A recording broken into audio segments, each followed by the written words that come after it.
Welcome back to The Explainer. Today, we're jumping right into a really fascinating rhetorical analysis from our source text. It takes a super familiar, highly publicized cultural debate and basically just flips the mirror. It points it in a totally new direction that forces us to look at identity, politics, and territory in a whole new light. I'm literally so excited to guide you through this because the way the source breaks down these complex ideas, it's incredibly structured and just really thought-provoking. So let's get right into it. Okay, let's dive into this. Our text kicks things off by looking at a question you have definitely heard echoing across the internet over the last couple of years. What is a woman? Now, this is the title of Matt Walsh's famous 2022 documentary. In it, he travels around from college campuses to medical clinics, asking academics and activists to define what seems to be, the most basic of biological categories. And in doing so, he heavily challenges progressive gender theory. The source points out that Walsh's whole premise was built on exposing how, when really pressed, these experts just couldn't give a straight answer. Instead of pointing to basic anatomical facts, they'd kind of hedge, right? They deflect and retreat into this complex ideological scaffolding. Walsh was basically arguing that progressive ideology took a totally answerable question and made it unanswerable. Not because the biology was up for debate, but because the ideology put the answer completely out of reach. And our text notes that as a rhetorical move, you got to admit, it's undeniably powerful. Which brings us to our first main section, the defining question and pointing the mirror. Right, so here is where the analysis takes a really sharp turn. The core thesis of our source asks, well, what happens when you take Walsh's exact rhetorical instrument, this relentless demand for a clean, non-contradictory definition of identity? What happens if you take that and point it in a totally different political direction? The text asks us to grab that same magnifying glass and ask, what is a Jew? The author suggests that if you ask an Israeli, whether that's a politician, a rabbi, a settler, or even a Supreme Court justice, to definitively answer this question, you start to watch the whole structural edifice crack in the exact same way Walsh demonstrated in his documentary. According to the analysis, the evasions might feel a little different on the surface, but structurally, they are absolutely identical. Where the gender theorist might retreat into self-identification, the Jewish nationalist retreats into a really complex tangle of categories. We're talking ethnicity, matrilineal descent, religious law, state statute, and spiritual calling. It's the whole shebang. The text argues that under any sustained pressure, this nationalist identity collapses into the exact same recursive incoherence that Walsh found so devastating on the other side of the culture war. Moving on to Section 2. Let's unpack the paradox of dissent, specifically looking at halacha versus state law. To really wrap our heads around this contradiction, we have to look at how dissent is legally defined. We start with the religious legal baseline, which is known as halacha. Now, Orthodox Jewish law dictates that Jewishness passes strictly through the mother. It's that simple.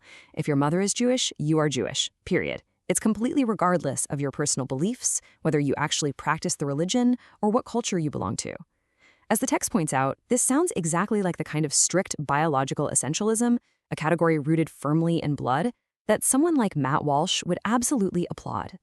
Now, what's really interesting about this next point is how this strict religious law violently clashes with the actual laws of the state. The state of Israel operates under the law of return, right? And that grants citizenship to anyone with just one Jewish grandparent.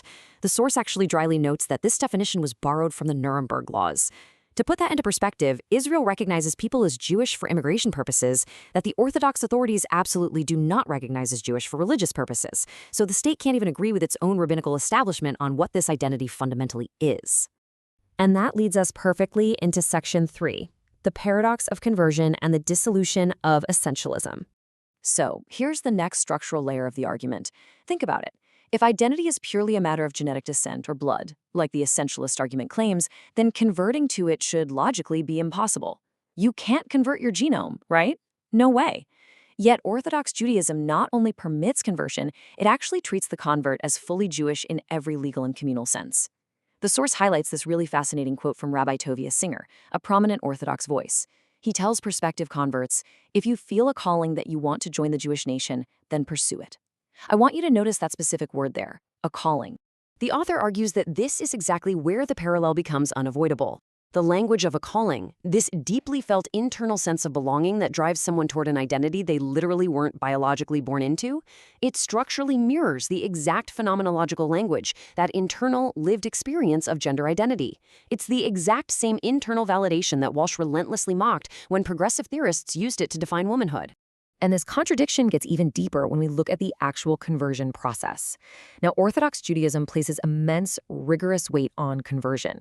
It's not a weekend seminar. It requires years of study, deep community immersion, living within walking distance of a synagogue, and a really strict examination by a rabbinical court. It is a deeply serious undertaking. But the source argues that this immense weight doesn't actually resolve the definitional paradox. Actually, scratch that. It makes it worse. It deepens it.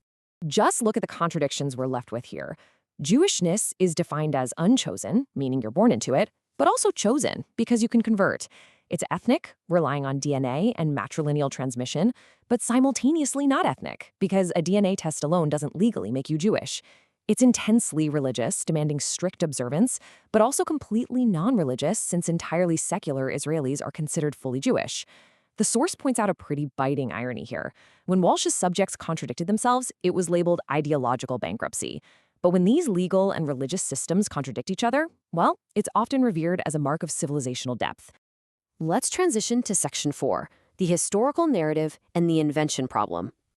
Going beyond just legal and religious contradictions, our source introduces a historical complication. And this is a big one because it deeply destabilizes the political conclusions resting on this identity. The text brings in the work of Israeli historian Shlomo Sand, who published a highly contested book in 2009 called The Invention of the Jewish People. Sand's overarching thesis is basically that the narrative of a unified Jewish people, exiled from an ancient homeland and returning centuries later, is actually a modern nationalist construction. He argues that historical Jewish populations grew way more through mass conversion and proselytization, like the Khazars in Eastern Europe, than through strict biological descent from ancient Israelites. And this brilliantly illustrates the profound tension between history, science, and politics. Now, while Sand's thesis is heavily debated by population geneticists who point to some complex shared Middle Eastern ancestry, the scientific picture is honestly incredibly mixed. But the source emphasizes that Sand's main political point remains largely uncontested in academic spheres. And that point is that the idea of a completely unified, ethnically continuous people connected to a specific land, that's a 19th century European ethnic romantic invention. It was literally built in the exact same era that produced Italian and German nationalism. So, why does all this history matter for our explainer today? Well, because, as the source explains, the specific, concrete political claim to the land of Israel rests almost entirely on this narrative of continuous, unbroken, ethnic essentialism. We were here, we were exiled, we are returning. As the text concludes on this point, if you remove that ethnic essentialism, the political argument doesn't just get a little weaker, structurally, it disappears entirely. Which brings us to Section 5, the weight of identity. The European and the desert. This is really the climax of the analysis right here. We're no longer just having a philosophical debate about words. This is about real-world weight. The text maps this out with a pretty stark comparison. Picture a person born in Kyiv or Brooklyn, whose family has lived in Europe or America for generations. They declare themselves Jewish, maybe through birth or maybe through conversion. On the basis of that declared identity, they claim the legal right to settle on land in the West Bank. Now contrast that with a Palestinian farmer whose family has physically worked that exact piece of land for centuries. That farmer has no such legal right. Why? Simply because they don't possess that specific, abstract identity. The source systematically breaks down exactly why these definitions fail to support this massive political weight. Think about it. If identity isn't strictly biology, then the matrilineal rule falls apart.